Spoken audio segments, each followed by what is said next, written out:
Hey there, welcome to the Social Business Engine podcast, the podcast that showcases thought leaders in modern business getting results through social media. I'm your host, Bernie Borges of Find and Convert. On episode 71, you're going to meet Chad Mitchell. Chad is Senior Director of Digital Communications at Walmart, where he serves as a strategic thinker and storyteller. Chad directs a team that's responsible for managing and supporting all aspects of Walmart's corporate digital presence. And this includes external and internal sites, social media platforms, engagement and channel development, enhancing the distribution network, and the media plan. Now, you may or may not know that Walmart is the largest employer in the world with more than 2.2 million associates worldwide. Walmart operates approximately 11,000 stores in 28 countries with e-commerce websites in 11 countries. On this episode, you're going to discover how Chad has created a digital newsroom that aligns with Walmart's corporate mission, which is saving people money so that they can live better. As you might imagine, setting and running the digital communication strategy for the world's largest retailer is complex and fraught with challenges. Chad explains how his team and his strategy is telling the Walmart story online. And now, here's my interview with Chad Mitchell, Senior Director of Digital Communications at Walmart. Chad, welcome to the Social Business Engine podcast. Hey, Bernie, thanks for having me. It's awesome to be here. Can't wait to jump in and talk all about what we're doing here at Walmart. All right, terrific. Well, why don't we begin with you? Let's talk a little bit about, I mentioned that you've got a big job in a big company, but let's start with who are you and what is this big job at this big company? Yeah, happy to. So, I took kind of an unusual route, I think, to the job that I'm in today in that I'm not really a digital guy. I'm not really a social guy. I just started off with a communications background and was born and raised in the Virginia suburbs of Washington, D.C. And, as happens to a lot of people in that area, fell into politics, loved it, really, really enjoyed it. And at some point along the way, I think I just got burned out on being inside the Beltway and being in the political world and wanted to do something different and transitioned into a different career, using a lot of the same skills that I had learned in politics and communications and tactics and campaign planning and strategy, et cetera. And, one thing led to another, and I ended up at Walmart and have moved down to Arkansas several years back with my family. And we're just having a great time down here, a different kind of lifestyle than what we were accustomed to in Washington, D.C., but loving it nonetheless and really having a ball getting to do what we do here, which is to tell the story of the world's largest company. And, from humble beginnings to where we are today and all of the people who work for us and the lives that we're able to touch on a daily basis, it just doesn't get any bigger or any better than Walmart. And who wouldn't jump at an opportunity to do their skill on a platform like this one? So when the opportunity presented itself, I grabbed at it and have managed to find myself in a position now where we get to oversee all of our external facing communications, at least the ones that pertain to reputation. So when it comes to e-commerce and selling products, I happily let my colleagues over in marketing and digital marketing handle that world. And we focus much more in on telling the story of our customers and our associates and the things that we do as a company and how we serve our communities in which we operate, and just trying to bring the story of Walmart to life, digitally. And so that's what we think about every day. And we've got a great team that is working to do that in a world that grows and expands every day. So tomorrow there are going to be more channels than there were today, and we've got to figure out where to be and how to tell our story. And it's a new challenge every day, and I think we all really love it and are thrilled to do it. Well, I can hear it in your voice, Chad, that you love it, and the enthusiasm just shines through. But I have to say that your title is intimidating to me. To be the Senior Director of Digital Communications at the largest employer in the world with 2.2 million associates. And I realize you're telling the story of your customers. but it's awfully intimidating. So let's start with probably the biggest digital asset that you manage, and that is the website, the corporate website. What's involved in managing and maintaining Walmart's corporate website?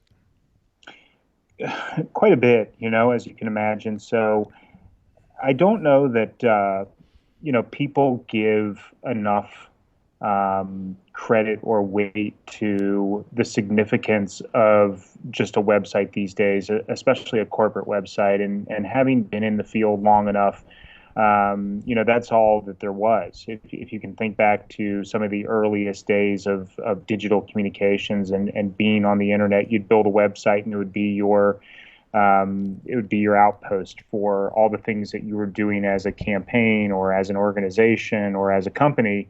And it's really kind of been the explosion of social media and one-to-one communication that has, I think, led to a deprioritization, I think, of a corporate website, so to speak. But at the end of the day, in getting to work for Walmart, our corporate website still sees about 20 million unique visitors a year, and they're from a number of different audiences, whether that's stakeholders, investors, media. We have a lot of students who are researching us. Customers end up on the corporate website. Our own associates end up there. So it's a very diverse audience that comes to that site. And so what we really want to do is talk about some of our key corporate initiatives that we know, make us a good corporate citizen. And it's what gets me and my team up out of bed in the morning is to tell these stories. And it's, there's some times where your size and scale work against you when you're a company of our size, but when you're a company of our size and you can do the kinds of things that we do to change the world for the better, those are the kinds of stories that you want to bring to life, and that's how we still try to use our corporate website. It's fairly static, as I think most corporate websites are, in terms of how many times a year you update it, and that was really the reason that we built and launched a blog about a year and a half ago, and it took us a good amount of time. I think we were several years behind where most corporations were in terms of storytelling and building a blog. But it was really an extension of our corporate website because we knew we had great stories to tell from our 2.2 million associates around the world, from our customers, the nonprofits that we work with, city councils, you name it. There's a story somewhere about Walmart and the benefit and the contributions we've made. And so you can't really do that on a corporate website. There's press releases and there's your governance documents and there's your quarterly earnings and things that just come with being, a corporation, a publicly held corporation. But how do you tell stories and where do you do that? So our team gets to manage the corporate website as well as our blog and then a number of social handles as well. Speaking of your blog, Chad, you launched a new version of your blog approximately a month ago, early July. This is early August now. And I want to read something from your blog for my listeners because I think it really makes a strong statement of the way you're approaching your digital communications. And here's what it says. We've simply made these stories easier to discover, and this is in regard to the stories that you're telling on your blog. We've simply made these stories easier to discover and complemented them with bigger, more seamlessly integrated pictures and video. We hope you like the new design, and this is the part I love, Chad, as we spent months researching and thinking through the best way to structure it for our readers. I love that. You spent months researching and thinking about how to structure it. Yeah, we did. So when we launched the first iteration of our blog, which was by default named the Walmart blog, I think a lot of your listeners can probably think back to days that they got so wound up in the design and the build and all of the stuff that comes on the back end and your hosting and your CMS that you kind of forget your brand or your name. And we were in such a hurry to get a corporate blog out there. We had a blog that was dedicated to telling our sustainability story, which is a rather remarkable one. It was called the Walmart Green Room, but we knew we had more stories to tell when it came to veterans hiring or how associates have bettered their lives or women's empowerment. I mean, you name it, we had a story to tell. And so we needed a channel to do that. And so we really wanted to build an all-encompassing blog that told those stories. And so as we got into it, it was really the day or two before, we got into some serious QA and whatnot, and that we started to think about what the name was, and we just called it the blog. And so for the first year of its existence or so, we just called it the blog, and we really took a hard look at who our audiences were. Who was visiting the blog, what kinds of content were they looking at, what types of stories were they reading. We did just a ton of A/B testing, not only on the stories but on the content. So was an infographic going to perform better than a video versus something else that we may do, and really kind of took a hard look at who we were reaching and the substance of our content, not just the design aesthetic, but all of it, to make sure that we were reaching our target audiences. And you're right, we did an extensive amount of research. And at the end of the day, we felt really good about honing in on a couple things, and really that's where the name came from, which was Walmart Today. Mm-hmm. And that's a rather new thing, as you've pointed out, a little over a month or so now, I guess. And we really wanted to answer three questions, as we developed and built out our channel strategy. So what's the corporate site for? What's our Twitter handle for? What are we doing on Instagram, et cetera? Well, what is Walmart Today? And it really is designed to do, three things, answer three questions. So what's happening at Walmart today? Who is Walmart today? And how are we helping our associates, our customers, and the communities in which we operate?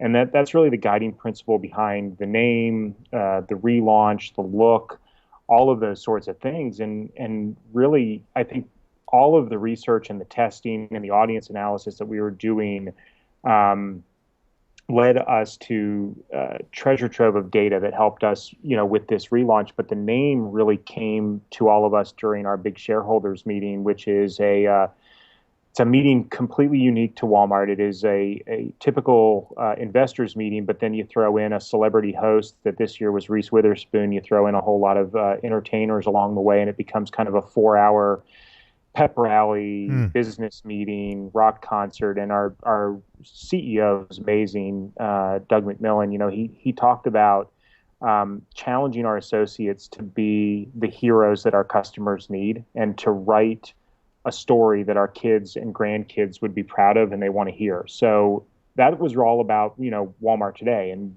what are we today, and who is this retailer now 53 years after Sam Walton founded us, and what are the stories that we want to share with people. And so I'm about as proud of the blog as I've ever been of anything in my professional life. And I know that in 2015, talking about how proud you are of a blog may sound a little bit outdated and a little bit behind the times, but I wouldn't work here, and I know my team wouldn't work here if we didn't get fired up to get out of bed in the morning and tell the story of this great company. And the blog is where we can do it. And sitting in meetings and hearing what we're doing as a company, whether it's an announcement that we made now a couple weeks ago on the Today Show about these baby seats that beep when you leave a child in the car. I mean, imagine a baby in a hot car. You turn the car off, and now there's a sensor that can tell you when the baby's in the back. I mean, that's a great story to talk about innovation and serving our customers. And so it's a thrill, and it's a different job every day. And it's great to know that you've got the world's largest retailer behind you, so that you can come to work and practice your craft, but then to know that we've got the backing of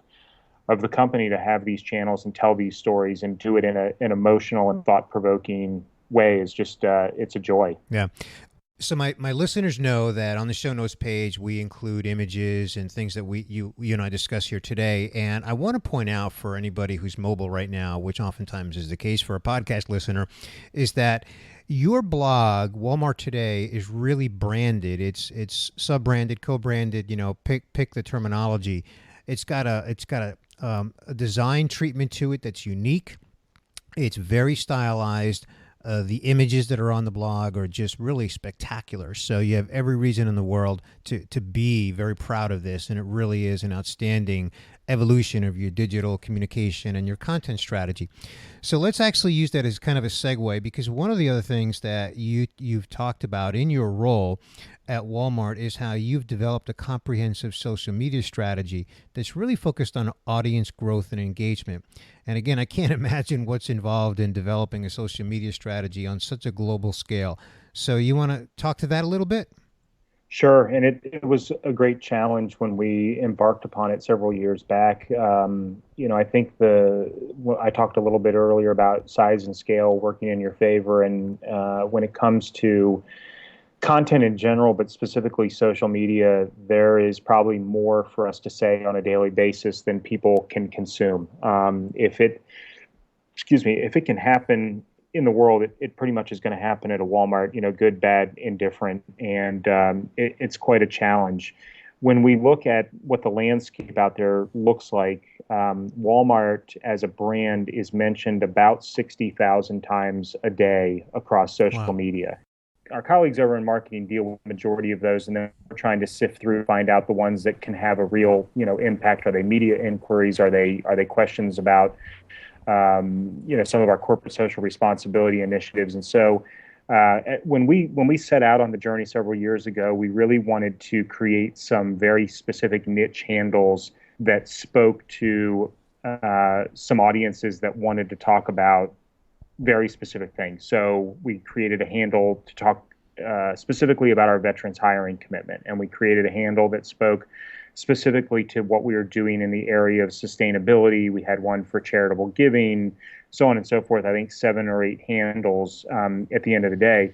And at the time, I think it made a lot of sense, because if we took a look at our editorial calendar and how much stuff we could talk about on a daily basis, especially in real time, we put ourselves in the shoes of the audience and just figured we'd have a whole lot of people who stopped following us because of just message fatigue and too much stuff coming across their feed. And so we basically told people, if you want to see our press releases and hear what we're doing from a PR, media relations, corporate communications, follow Walmart Newsroom. And if you want to know what we're doing to hire veterans, follow Walmart Veterans. And I think that strategy worked for a time. Probably it's been in place now 2.5, 3 years. But as part of this Walmart Today rebrand and some of the things that we're doing with the corporate website, that also carries over to our social handles and our social efforts. And so what used to be called Walmart Hub has now also been branded Walmart Today, and people can follow us on Twitter there. That's our primary handle, where again it follows and it's aligned with what we're doing on the blog in terms of the storytelling that we're doing on a daily basis, and how we serve our customers, and how we provide opportunities for our associates, and how we work for the communities in which we operate. And then some of the other handles, are going to go away, and we just have more discipline around our editorial calendar, and we're just talking about fewer things on a daily basis. I think we've reined in what it is we want to talk about. We know what our audience wants to hear. And so before, when we were going on a lot of gut and a lot of intuition, and we didn't have a ton of data available to us, you just kind of feel your way through it and try to navigate the space. And now that we've got 2-3 years of data to look at and guide us and understand our audiences and where the conversation's going, it's really allowed us to, as you've pointed out, relaunch that Walmart Today brand that will really carry through, and I hope be the brand that people recognize as the one that's talking about what Walmart's doing in the corporate social responsibility space. So, Chad, is the data that you've been able to aggregate over the last couple of years, is that how you arrived at these different categories of topics that you're publishing content around? And let me just read those topics for everybody: business, community, e-commerce, health and fitness, heritage, innovation, life, opportunity, sustainability, and U.S. manufacturing. Yeah, I mean, we took a look at what the web traffic looked like. We took a look at what the engagement looked like when we were covering those topics. And then there were some areas that were slightly redundant or just weren't sustainable. And I'm not talking about sustainability, but whether we were going to have enough content moving forward. And so there's been numerous examples of where we've got an initiative or an announcement, and after the initial, kind of buzz around it, the announcement continues to go on, but you may not have enough content to sustain a handle or a channel or a vertical within the blog. And we felt like when we looked at what our audiences were asking us, and particularly the ones that really had an impact on the way people perceive and understand our company, that those were the areas that we should focus in on. And one of the things that I think is great about our team is the adaptability. And so if we take a look at it and it's not working, then I don't think any of us are shy to say, look, that didn't work. We tried it. Hmm. We're gonna go in a different direction. We need to make some adjustments. Chad, can we just pause there for a moment? I think that is a great lesson. It's just worth pausing and just putting a little exclamation point on that for my listeners who are in a corporate setting to remember that sometimes things we do don't work. And when you have enough data that points to the fact that it doesn't work, it's okay to say that didn't work. Let's stop doing that and go do something else. Yeah, I couldn't agree more. And I think it's one of the things that I'm most thankful for with our leadership is uh, the freedom to experiment, the encouragement to, be aggressive. And that doesn't mean be combative. It just means try new things, Right. try new tactics. And look, if they don't work, they don't work, but at least we tried. And so you're not left asking, well, I really wish I had tried so and so to see if it had worked. So we used to call it gut, and then we called it informed gut, and so now it's kind of a mix of informed gut along with data. Plus, you just look at your performance metrics, and like, let's not try that again in the Yeah. future. So Yeah. why do something that's not working just to because you're afraid to admit that it didn't work? Right. Exactly. Now, Chad, you also have something called that you call a content factory, where you've developed lots of relevant content, different formats. So I'd like to talk a little bit about that, and I want to hone in on one particular. So first, talk about what is your content factory, what's your concept there, and then I want to get to why you did a video called the Walmart LA video. It's funny because our content factory, when we first conceptualized the idea, was all of two people or three people. There weren't a lot of people to work in the content factory, but we knew, a couple of years back that this is where most brands were headed, whether it was branded journalism or a brand newsroom. We knew that more brands were going to get into storytelling and using user-generated content and digital magazines, and you name it. That's kind of where brands were going to go, and it was going to be a very crowded space, and we didn't have much of an ability to create content on our own. We were pretty agency dependent. We had a very small team, like I said. Three people comprised the entire digital communications team. So I had one Wow. person who managed the corporate website. I had one person who was doing social, and then I kind of got to sit back and watch them do their thing because they were great at what they did. But we knew that that's where we needed to go, and a lot of those things we learned from Coca-Cola. We do a lot of benchmarking, a lot of best practices. I think one of the tips that I would give to your listeners, I recently saw kind of a debate play out on Twitter as to how a couple of authors had deemed benchmarking and best practicing useless, and I couldn't disagree more. I think that when you do it right and you find the companies that you admire, I don't think you should just go benchmark with another brand or another organization because you're friends with them or they asked you. I think you should take a look at who you admire, who you think is doing it well in that space, and then hopefully you can sit down and have some really honest conversations about what worked, what didn't work, how did you get here, why did you go there. And so the Coca-Cola team, unfortunately, they've all moved on to other positions, or else I can tell you how great they all are. But in fact, we hired one of them to be on our team here. But several years back, they converted their corporate website into a digital magazine, Coca-Cola Journey, and we learned an awful lot from them.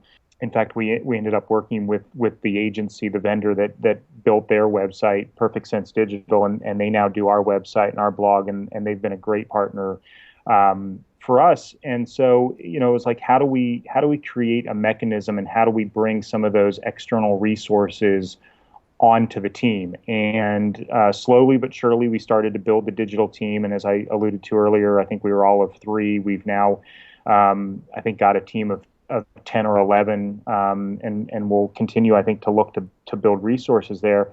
And I think the most important thing we did was we partnered with a creative agency who was willing to embed some of their team here in Bentonville. And so we still are following that model today. And what it's really led to is, having a graphic designer or a videographer or a copywriter right there who can sit in the meetings, understand the creative brief, understand what we're trying to accomplish as a company, and then help us bang this stuff out in maybe not real time, but close to real time. So we try to do as much advanced planning as we can. We've got a fairly robust and comprehensive editorial calendar that we can take a look at down the road. But so much of what we do here is reactive because of so much stuff that can happen in our stores, to our company, on a policy level, state level, federal level, whatever the case may be, global level, that we've got to be ready to respond. We've got to be ready to engage. And so having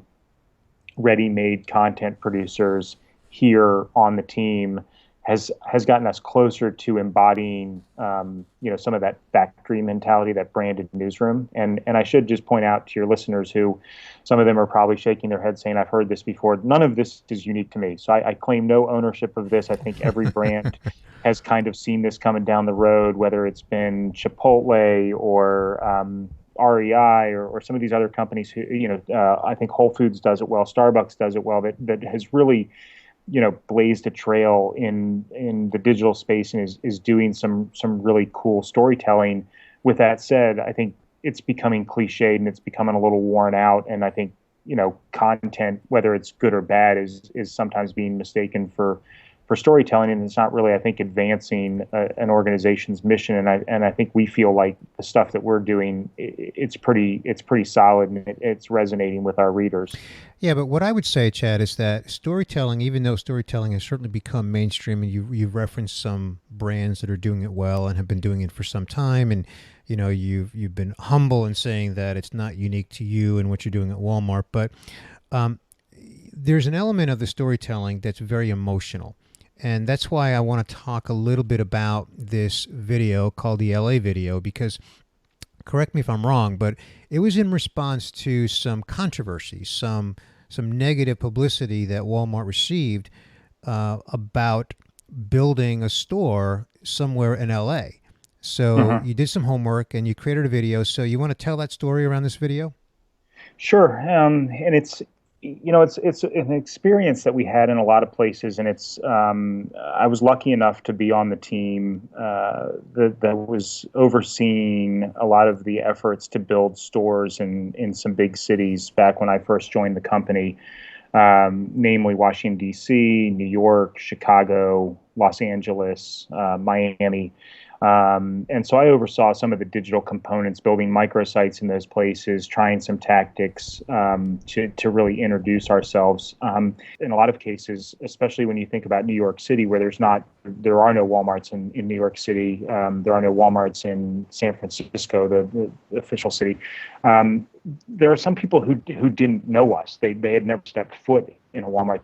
There was no experience in one of our formats. And so a lot of the perceptions were just what they had heard about the in-store shopping experience, or what they heard about what Walmart would do when it would come to a community. And a lot of the feedback we heard in the markets was the same. And so you'd pick up on some themes. And so you knew that when we were trying to build stores in Washington, D.C. or Chicago, that there would be a lot of the same criticism, and that our opponents might run the same playbook in some cases. And in other cases, there were some very localized issues. As we were trying to build stores in a lot of these urban metropolitan areas, we found that there were different issues in different cities that impacted people's willingness or their acceptance to us building a store. And so whether that was a green roof or plastic bags in some places and what we would do with them, or whether it was the size of our footprint or any number of other things, we knew that we needed to address some of those issues and really reach the people who were most important in deciding whether or not we would be able to build a store in their neighborhood. And so the efforts in Los Angeles came at a time when we were also trying to build stores in New York. It was a couple of years ago where video wasn't quite as overwhelming as it is today when you go to YouTube. And so we really tried to do something different, break through the noise, and present a different story that maybe people in LA weren't familiar with. And we've had some success there and have been able to build some stores and are proud of what we've been able to do out there. Well, I just want to talk a little bit about the content in that video, because the video does a really good job of telling the facts and really pointing out the economic impact that Walmart has when it goes into a neighborhood, especially an economically distressed neighborhood, and how it not only provides jobs, but it also has a kind of a ripple effect on the community in a very positive way, and how that community really becomes energized both economically and culturally. And just the video does a really terrific job of telling that story, Chad. And it's just an example, in my view, of how a large brand like Walmart, who I'm sure is facing on a daily basis, perhaps on an hourly basis, criticism from anywhere and everywhere in the world, and how this was a very well thought out content piece that was put together in order to communicate why you're building the store in the location that you're building it.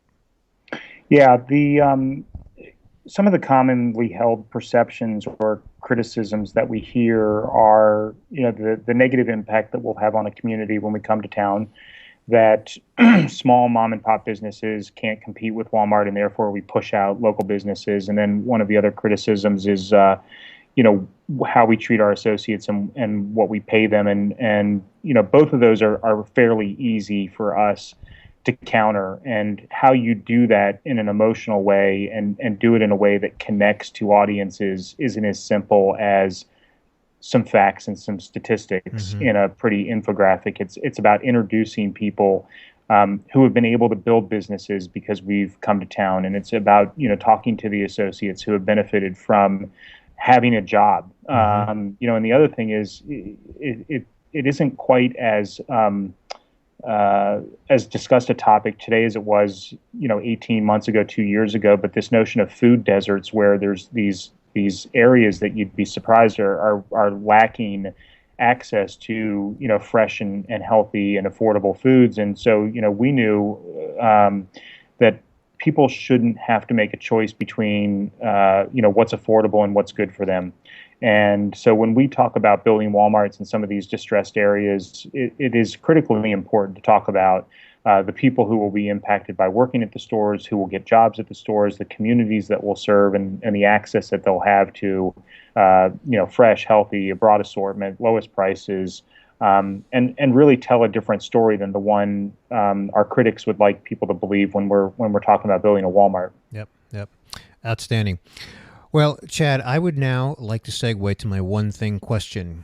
And this is, as you know, where I ask you if there's any one thing that you could change about the way that business is conducted today. What would that be? I would like customers at Walmart and other stores to put their shopping carts back in the bins that we put in the parking lots. No, it's a bit of a joke. And all of us that work here, when we're out shopping at Walmart's, and a lot of us will then go spend time in a store, interacting with our associates and seeing what their life is like. It's called shagging carts, and customers have very creative ways to park carts and where they park carts, and I've seen it at Walmart. I've seen it at a bunch of other retailers, and pretty much every grocery store I'm sure you've ever shopped at. It's astonishing how close people park to those bins where you put the shopping carts, and then they don't put them back. But right. In a serious tone. What, you're not serious about that? I am somewhat serious, but that's just going to be what happens. But I think if I were to wave a magic wand and live kind of in a fantasy land, because I know this would never happen, I would just like business as a whole, all business, to be more transparent. And I know there's a lot of reasons why you don't get the full story, or why you're left wondering why decisions could be made. Whether it's a fast food restaurant, a hotel, an airline, a retailer like us. But it just seems to me that I like to run my team, and I like to interact with people here in complete candor and complete transparency, and we're all part of the same team. And if there's a decision that needs to be made, good, bad, indifferent, then let's give people the full set of facts, and let's make them let them make decisions for themselves. And if I could just wake up tomorrow and have there be full transparency, maybe that would be maybe I would set the world on fire by doing that. But I'd sure like to see what it would look like for a day. Well, Chad, you're not the first person that's ever voiced that, whether they've voiced it here on this podcast or not. So maybe we can start a movement or join that movement because I think it's a popular one. So touche. That's a great one. Love it. Well, Chad, let's. I need to segue to my outro. Before we do that, first of all, I want to thank you so much for sharing your story here on how Walmart and your digital communications team is telling the story online at Walmart. You've accomplished a lot, and thank you so much. So, where would you like to send people to connect with you, and of course, anything Walmart related? Well, first of all, let me tell you, it was great being with you. I really enjoyed it. I love talking about Walmart. I am a passionate guy, whether it's golf, whether it's my children. People who know me know that I don't really do anything halfway. And if I didn't believe completely in what we were doing as a company, I don't think that I could get out of bed in the morning and manage our team and do what we're doing. So well, your passion comes through, Chad, even in an audio format. So that's appreciate terrific. it. I do love what I do. Go check out our blog, walmarttoday.com. If people are interested in following me, and it's a slightly toned down version of me because I am representing the company, and so some of my personal political thoughts or my fandom for golfers or anything else, I try to keep to myself at times. But I'm at CM Mitchell 4 on Twitter if people are interested. But Walmart Today is our blog, and Walmart Today is also our Twitter handle for all your news on Walmart. Okay, terrific. Well, my listeners know, Chad, that we will have links to that in our show notes at socialbusinessengine.com/podcast. And I actually do want to take just a moment to summarize some of the key takeaways from this conversation, Chad. And so let me see how I can do that here succinctly. But what I heard you say is that you really stay very current on understanding what your audience expectations are and where they are and how to meet them. I also heard you say that experimentation is something that is a good thing. It's encouraged, and that you've got sort of the blessing of leadership to experiment with content and different ways to reach and engage your audience. I also heard you say that you've got not only agency talent, but agency talent embedded physically at your offices so that you can be very nimble and quick and really get things done quickly. That is really an awesome takeaway. And I also heard you say that so much of what you do is focused on storytelling. And while that may not be true, the fact that you're doing it, you're executing on it, you're focused on, touching that emotional connection, making that emotional connection with your customers, and you're doing that through a content factory, I think that's really very, very commendable. So those are some of the key takeaways that I want to just encourage my listeners to think about, how they can apply them in their corporate setting, whatever industry that may be. And so as I kind of segue to my final outro here, a couple of things that I do want to point out here. This podcast is on iTunes, and of course, we love and need ratings and reviews. So if you enjoyed this podcast, please consider giving us a rating and review. Just go to socialbusinessengine.com/iTunes, and there's a link directly to this podcast in iTunes. If you listen on Stitcher, hey, ratings and reviews are just as appreciated over there as well.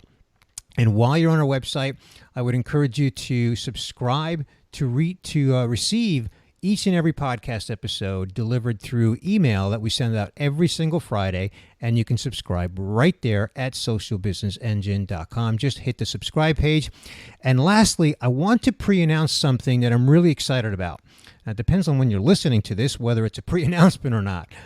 We have a new issue of the Social Business Journal that's coming out soon. It is sponsored by Cision, a longtime partner of ours.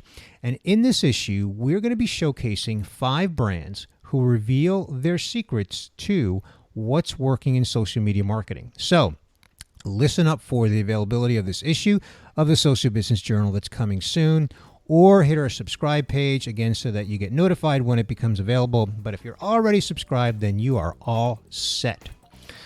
Well, that is a wrap for this episode. Again, I want to thank my guest, Chad Mitchell, Senior Director of Digital Communications at Walmart.